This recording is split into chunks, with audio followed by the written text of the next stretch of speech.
sengaja touring nih. Nggih, Pak. Sekarang di Taman Nasional Manisela nih. Manusela. Manusela. Manusela. Dekat Wahe.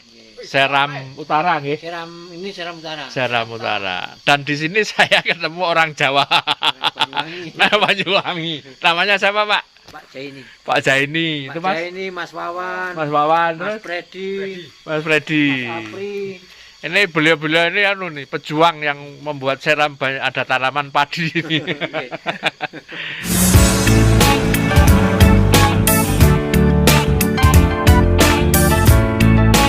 Sekarang saya berada di kota Sanana, persisnya di Pelabuhan Sanana, dalam rangka transit dari Ambon menuju Ternate. Walaupun saya ada di Sanana, saya mau cerita perjalanan waktu di Seram. Yang bagian kedua, yaitu dari Masoi menuju Kobisonta, kemudian menuju Pantai Ora, salah satu destinasi wisata utama di Maluku, kemudian kembali ke Ambon. Jadi saya berangkat dari Masoi itu sekitar pukul 9 pagi. Kemudian menyisir pantai sampai pertigaan Waipinga. Nah, antara Masoi dan Waipinga ini jalan mulus, agak berkelok. Kita bisa memacu kecepatan cukup tinggi di sini. Jadi sekitar 15-20 menit sudah sampai pertigaan Waipinga. Kemudian mengambil jalan ke kanan ke arah Saleman. Nah, jalan di sini itu adalah jalan pegunungan, langsung naik cukup tinggi. Tetapi mungkin karena jalan di situ tanahnya lembek dan labil, maka banyak jalan bergelombang. Juga banyak longsor. Ada sepertinya budget anggaran perawatan di sini cukup tinggi karena longsor banyak sekali. Selanjutnya yang harus diwaspadai adalah lubang di pinggir jurang. Jadi tanah-tanah yang longsor atau mau longsor itu banyak sekali di pinggir jurang. Kalau kita sampai terperosok masuk lubang di situ, pertama kita pasti jatuh, kedua kalau sial kita bisa masuk jurang.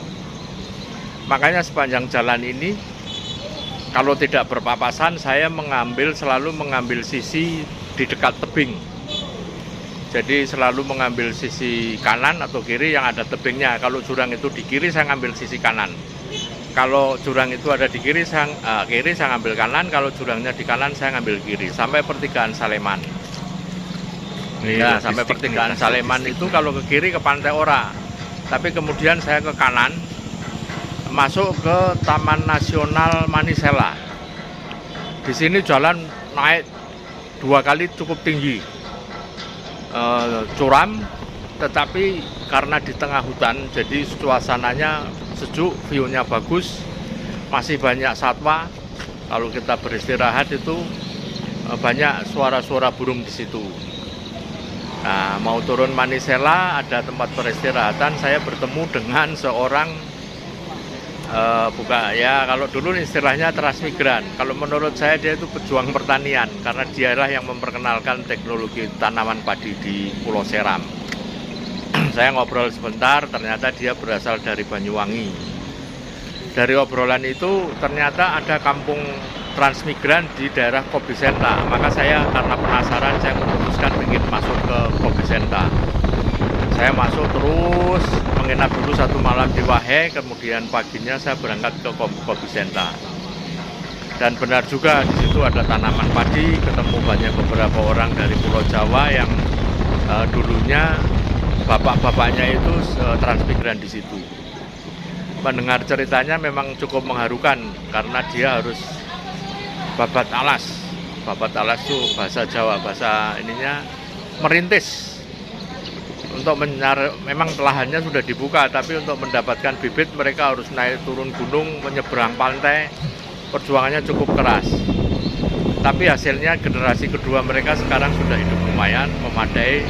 Jadi kalau kita lihat rumah-rumah di daerah transmigran itu sekarang relatif lebih bagus dibanding di kota-kota lain sepanjang pesisir utara Pulau Seram. Sekitar 1 jam saya berada di Kobisenta, saya memutuskan untuk kembali ke Pulau Ora. Sebetulnya masih bisa ke timur, ke kota Dulah.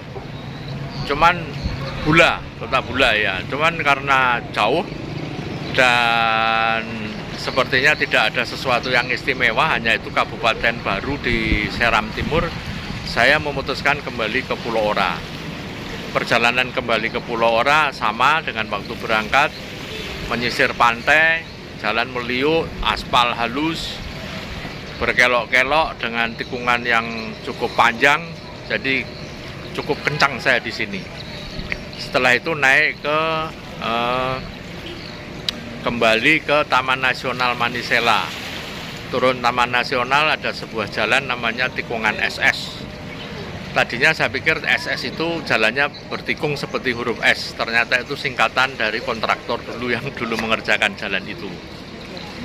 Nah, kemudian ketemu di pertigaan Saleman, turun di situ, masuklah kami ke Pantai Ora sore hari sekitar jam 3 sore. Tadinya mau langsung menuju Pantai Ora naik speedboat sekitar 10 menit. Tapi setelah saya lihat cuacanya mendung dan benar saja. Kemudian hujan deras. Akhirnya kami memutuskan menginap dulu 1 malam di Pantai Ora. Baru besok paginya jam 8 pagi kami menuju Pantai Ora naik speedboat.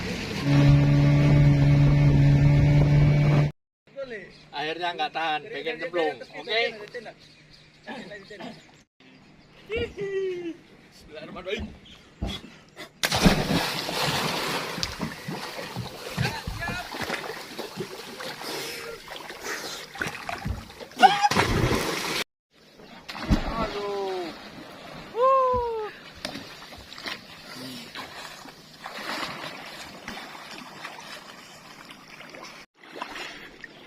Selesai menikmati Pantai Ora, saya langsung berkemas kemudian menuju Kota Ambon lewat pesisir utara, lewat Taniwel, lewat Piru, kemudian Waipirit.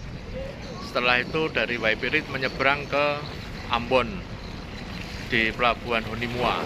Jam 8 malam saya sampai di Kota Ambon.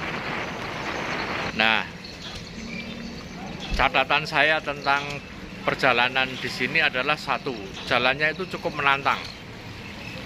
Karena satu, banyak jalan longsor, sedikit rusak, masuk hutan. Kemudian tantangan yang lebih berat adalah soal bahan bakar. Jadi pom bensin sangat sedikit, jaraknya panjang-panjang, bahkan di Waihe ada pompa bensin, tetapi kalau siang hari tidak ada listrik. Jadi walaupun di pompa bensin tetap aja jualan bensin diliterin gitu manual. Nah, ini saya sempat terjebak karena tidak ada pompa bensin, saya beli eceran. Akibatnya entah karena pompa bensinnya yang tersendat atau karena injectionnya yang tidak mau minum bensin busuk, akhirnya hampir mogok. Buat teman-teman yang melintas jalur ini harus diperhitungkan betul kapasitas tangki, jarak tempuh, dan posisi pompa bensin yang ada. Saya nggak tahu Medan, jadi ya sudah, saya percaya aja beli bensin eceran, ternyata efeknya hampir saja mogok di tengah hutan. Nah, kalau mogok di tengah hutan bisa cilaka, apalagi waktu melintas hutan itu hujan sangat lebat. Mau nggak mau saya tembus karena saya tidak mau kemalaman di tengah hutan itu.